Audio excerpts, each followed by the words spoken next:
मीना के 2 बेटे थे और दोनों की शादी हो चुकी थी, पर एक छत के नीचे सास, जेठानी और देवरानी रहे और कलेश ना हो। ये तो मुमकिन ही नहीं है। इसलिए मीना ने पहले ही दिमाग लगाकर अपने फ्लैट के जस्ट बगल वाला फ्लैट खरीद लिया और अपनी एक बहू को दे दिया। अब मीना का जब जिस बहू के पास रहने का मन होता तो वो उस वक्त उस बहू के पास रहती। इससे दोनों में से किसी भी बहू को सास ससुर भारी भी नहीं लगते और इस तरीके से मीना अपनी दोनों बहुओं पर नजर भी रख पाती थी। सुबह के 8 बज गए और ये लड़की अभी तक सो रही है। अरे रिश्ता उठ भी जाओ ना, अभी मम्मी आ जाएगी ना तो होश ठिकाने आ जाएंगे तुम्हारे। नहीं आएगी मम्मी जी, वो दिया के घर पर है। मैंने पहले ही दिया से बात कर ली थी, वो मम्मी जी को नाश्ता करवा कर ही आ भेजेगी। फिर मेरे पास आराम से 2 घंटे है सोने के लिए। तुम्हें जाना है ना तो कल रात की रोटियां खाकर ऑफिस चले जाओ। Good night. और नाश्ता करने के पहले ही मम्मी बीच में आ गई तो ऐसा दिया होने नहीं देगी ना। मैंने और दिया ने पहले ही प्लानिंग करके रखी है। परसों रात को जैसे उसे संदीप के साथ डिनर पर जाना था ना, तो मैंने मम्मी जी को खाना खिलाकर अपने पास बुला लिया था, तो दिया और संदीप आराम से बाहर घूमने जा सके और किसी को पता भी नहीं चला। अगर मैं उसके लिए ये कर रही हूँ तो उसे भी मेरी नींद का ख्याल तो रखना पड़ेगा ना। अरे वाह, ये तो बड़ा अच्छा दिमाग लगाया तुम दोनों ने। अच्छी बात है, मम्मी पापा की नज़र में ये आता तो उन्हें बुरा लगता। उससे अच्छा है कि तुम दोनों भी अपने मन की कर रही हो और उन्हें भी चैन है। आराम से 10 बजे उठकर ऋषिता तैयार होती है और सीधा दोपहर के खाने की तैयारी में लग जाती है। तभी दरवाजे पर बेल बजती है। दरवाजे पर थे शोभित और मीना। तूने अभी तक नाश्ता नहीं बनाया बहू? क्या पापा जी, आप भी ना क्या मजाक करते हैं। सुबह के 11 बज रहे हैं और अब तक नाश्ता नहीं बनेगा क्या?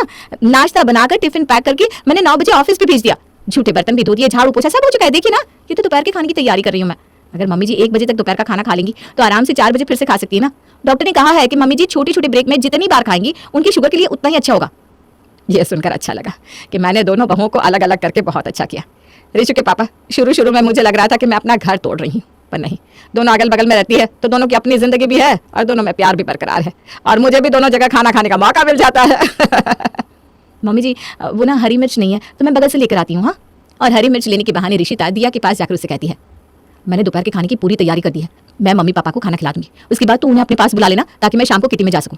वरना मम्मी की नज़र में मेरी दूसरी किटी आ गई ना तो वो रोज इस बात का ताना मुझे देती रहेंगी, जो कि मुझे अच्छा नहीं लगेगा। अरे मैं भी इंसान हूँ यार, रिप्लाई में मैंने कुछ ऐसा वैसा कह दिया तो बात बिगड़ सकती है। हाँ, चिंता मत कीजिए भाभी, मैं सब देख लूंगी। वैसे ये हरी मिर्च तो मेरे पास भी नहीं है, मैं तो खुद मेहता आंटी के यहाँ से मिर्च लेकर आई हूँ। जाइए ना, आप भी वहीं से ले आइए। और इसी तरह कभी तेरी कभी मेरी कर ये दोनों देवरानी जेठानी आपस में बड़े मौज से रह रही थी और दोनों में से किसी को भी अपने सास ससुर खटक नहीं रहे थे। पर कहते हैं ना, आम जिंदगी में जब तक तड़का ना लगे जिंदगी का मजा नहीं आता। और ऐसा ही तड़का इन बहुओं के लाइफ में भी लगने वाला था। एक शाम मीना के फोन पर उसकी बचपन की सहेली सुषमा का फोन आता है। अरे सुषमा, इतने दिनों बाद तुझे मेरा नंबर कहाँ से मिला? तू तो मुंबई शिफ्ट हो गई थी ना? मैंने सुना है तू शाहरुख खान के बंगले के पीछे रहती है। बिल्कुल सही सुना है मीना तूने, पर वहाँ तो मेरा फ्लैट है, मैं फ्लैट में थोड़ी ना रहती हूँ, मैं तो खुद के फार्म हाउस में रहती हूँ। खैर, बताने को बहुत कुछ है मेरे पास। मैं कल सुबह की फ्लाइट से कानपुर आ रही हूँ, अब तेरे घर आकर ही तुझे सब बताऊंगी। आओ ना। अरे ये भी कोई पूछने की बात है, आजा आजा बिल्कुल आ। और अगली सुबह सुषमा अपने बैग्स लिए अपनी बचपन की सहेली के घर पहुंच जाती है। जा दिया, जाकर अपनी जेठानी को बुलाकर ले आ। हाँ मम्मी जी, अभी बुलाती हूँ। आइए ना आंटी जी, अंदर तो आइए। और दोनों बहुएं मिलकर सुषमा की खातिरदारी में लग जाती हैं। अरे बैठ भी जा ऋषिता, कितना इधर उधर करेगी। मेरा किचन इस फ्लैट में ना आंटी जी, तो इधर उधर तो करना ही पड़ता है और आपकी खातिरदारी का मौका मैं छोड़ना नहीं चाहती। कितने दिनों बाद तो मम्मी जी की कोई सहेली आई है। तो इस सहेली का ज्ञान भी ले ले बेटा, ये फ्लैट का चक्कर छोड़ और बंगलों में शिफ्ट हो जा। प्लॉट ले ले कोई, ये 2 छोटे छोटे चौल जैसे घरों में रहना मुझे तो भाई समझ में नहीं आता। Plot aunty? हाँ बेटा, बहुत फायदा है। एक तो अमीरों में अपना नाम शामिल हो जाता है, ऊपर से तुम दोनों को जो इधर उधर करके चीजें संभालनी पड़ती है ना, वो प्रॉब्लम भी सॉर्ट हो जाएगी। पर हमें यहाँ कोई प्रॉब्लम नहीं है आंटी जी। कुएं में बैठे मेंढक को कुआं बहुत कंफर्टेबल लगता है बेटा, पर उसके बाहर भी तो दुनिया है। तुम दोनों को इस छोटे से माचिस के डिब्बे में रखा ही इसलिए गया है ताकि तुम दोनों दुनिया ना देख पाओ। वरना सोचो, क्यों शाहरुख खान के घर के पीछे का फ्लैट छोड़कर मैं फार्म हाउस में रहने चली गई है। और अपनी बातों से सुषमा मीना की बहुओं का ऐसा माइंड वॉश करती है कि सुषमा के जाने के बाद भी उनके सर से बड़ा घर लेने का भूत उतरता नहीं। रात के खाने के वक्त क्या फायदा ऐसे खाने का जहाँ परिवार ही साथ ना हो, वहाँ भाभी, यहाँ हम, और इस 2 परिवारों में डोलती हमारी सास। ये तो कोई बात नहीं है, पिछले 1 साल से ये सब कुछ ऐसा ही तो है। सालों से तो बहुत गलत कानून भी चल रहे थे, बदल गए ना, तो इसे भी बदलना होगा। जो हालत दिया की थी वही ऋषिता की भी। नहीं ऋषु, मुझे नहीं पता, आप एक प्लॉट ले रहे हो बस, मुझे इस माचिस के डिब्बे में नहीं रहना। अरे बाबू, ऐसा नहीं होता। पता नहीं किसने ये कीड़ा तुम्हारे कानों में भर दिया। दूर का ढोल सुहाना ही लगता है, पर क्या असलियत है वो तो बाद में समझ में आएगा ना। वैसे भी प्लॉट को 1-2 रुपये में नहीं आता, अच्छी खासी मोटी रकम चाहिए तो ये सब भूल जाओ। पर दिया और ऋषिता कहाँ समझने वाली थी। अब हर रोज दोनों घरों में इसी बात पर झगड़े होने लगे, जिससे संदीप और ऋषु बुरी तरह परेशान हो जाते हैं। उनकी ये हालत देखकर बॉस उन्हें कैबिन में बुलाते हैं। क्या बात है, आजकल तुम दोनों बहुत लॉस्ट रहते हो।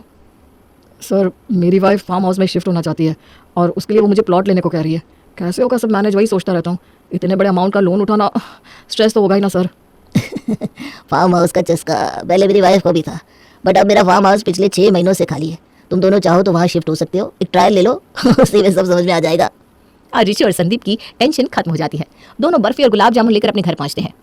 मुंह मीठा करो ऋषिता, प्लॉट क्या, हमें तो पूरा का पूरा फार्म हाउस मिल गया है, ऐश करो। इस फार्म हाउस को हमने सर से रेंट पर लिया है, रहकर देखते हैं, जच गया तो अपना प्लॉट खरीद कर फार्म हाउस बनवा लेंगे। ये हुई ना बात भैया। अरे वाह मम्मी जी, अब हम सब एक साथ रहेंगे एक छत के नीचे अपने फार्म हाउस पर। अब इन दोनों फ्लैट्स को हम रेंट पर लगा देंगे और जो पैसे आएंगे उससे आप बॉस को रेंट दे दीजिएगा और जो पैसे बचेंगे वो सेव हो जाएंगे। कितना शुभ है ना हमारा फार्म हाउस, अभी आया भी नहीं और अभी से इनकम भी बना दी उसने। अब जल्दी से सामान पैक कर देते हैं, शिफ्ट जो होना है हमें। आज शाम को मार्केट चलते हैं मामी जी, आप भी चलिए। अब अगर फार्म हाउस पर आएंगे तो ऐसे पुराने कपड़े थोड़ी ना पहनेंगे, नए नए कपड़े होने चाहिए, पैर में मखमली चप्पल होने चाहिए। और ये झाड़ू कौन यूज करेगा, मार्केट से ना एक वैक्यूम क्लीनर भी ले लेंगे। जितना का हाथी नहीं उतने का तो झुंझुना बना लोगे तुम दोनों। बेकार में इतना खर्च करने की कोई जरूरत नहीं है, सामान पैक करो और शिफ्ट करने की तैयारी करो। और मीना का पूरा परिवार फ्लैट छोड़कर फार्म हाउस में शिफ्ट हो जाता है। अरे बाप रे, ये फार्म हाउस है, ये तो पूरा का पूरा महल लग रहा है, इतना बड़ा। ये तो हमारी सोसाइटी से भी बड़ा है नहीं ऋषि के पापा? क्या मीना जी, उतना भी बड़ा नहीं है। हाँ, गार्डन एरिया जोड़ दे तो बड़ा है। देख लिया संदीप, अगर मैंने आपको फोर्स नहीं किया होता तो क्या हम इतने बड़े घर में कभी आ पाते? कहाँ वो छोटा सा हमारा फ्लैट और कहाँ ये बड़ा सा फार्म हाउस। ऊपर से ना कोई शोरगुल, ना ही दूषित हवा, ना ही पड़ोसियों की लड़ने की आवाज आएगी, ना ही बिल्डिंग के बच्चे बार बार बैल बजाकर भागेंगे, ना ही बार बार मेंटेनेंस देने की टेंशन, ना ही जनरेटर ना होने पर लिफ्ट बंद होने का खौफ।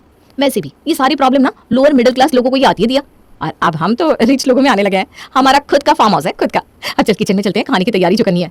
तेरी शादी के बाद पहली बार हम दोनों देवरानी जिठानी एक ही रसोई में खाना बनाएंगे। ऋषिता और दिया किचन में जाते हैं, पर किचन में तो सब्जियां होती ही नहीं।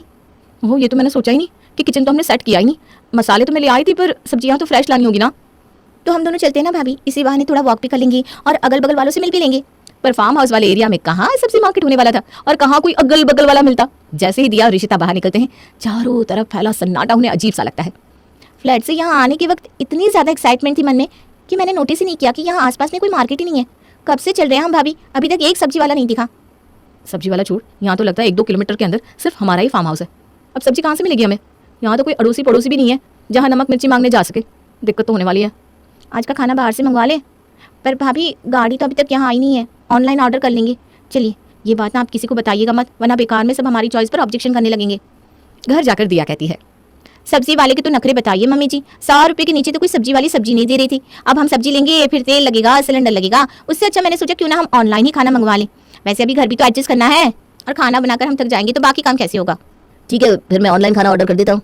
और संदीप खाना ऑर्डर करने के लिए ऐप ओपन करता है, पर जैसे ही वो अपना लोकेशन डालता है, डिलीवरी बॉय कहता है, I am so sorry sir, आपका फार्म हाउस शहर से काफ़ी दूर है, इसलिए वहाँ पहुँचने के लिए 200 रुपया एक्स्ट्रा कन्वेंस चार्ज आपको देना पड़ेगा। एक तो खाने पर आप लोग कोई ऑफर नहीं दे रहे, ऊपर से 200 रुपया एक्स्ट्रा पैसे क्यों दो भाई? इतनी दूर हमारी कंपनी ऑर्डर नहीं लेकर जाती सर, और अगर लेकर जाती है तो उसके लिए एक्स्ट्रा चार्ज लगते हैं। So sorry. ये क्या, डिलीवरी बॉय तो फोन काट देता है। और आओ फार्म हाउस में, जिसके पास पैसे एक्स्ट्रा है वो दे दे 200 रुपए। 200 रुपये के लिए इतना मत बोलिए आप, मैं देती हूँ ना 200 रुपये। अब लाइफस्टाइल चेंज करेंगे तो थोड़ा बहुत खर्चा तो लगेगा ना। कुछ देर बाद खाना होम डिलीवरी करके उनके घर पहुंचता है। खाना खाकर कुछ देर रेस्ट करने के बाद शोभित कहता है, घर जितना बड़ा है उसको संभालने में उतनी ही दिक्कत होने वाली है। पहले तो घर के कामकाज के लिए हमें एक नौकर रखना पड़ेगा। हाँ तो जाइए, आप ढूंढ कर ले आइए। लेबर या पुराने बिल्डिंग वालों को कॉल कर लीजिए, कोई ना कोई तो लेबर भिजवा ही देगा। ठीक है, तब तक आप लोग फार्म हाउस की साफ सफाई शुरू कीजिए। काफ़ी दिन से बंद पड़ा है तो कितना गंदा है। शोभित 20 से ऊपर काम वालों को फोन लगाता है, पर इतनी दूर आने के लिए कोई भी तैयार नहीं था।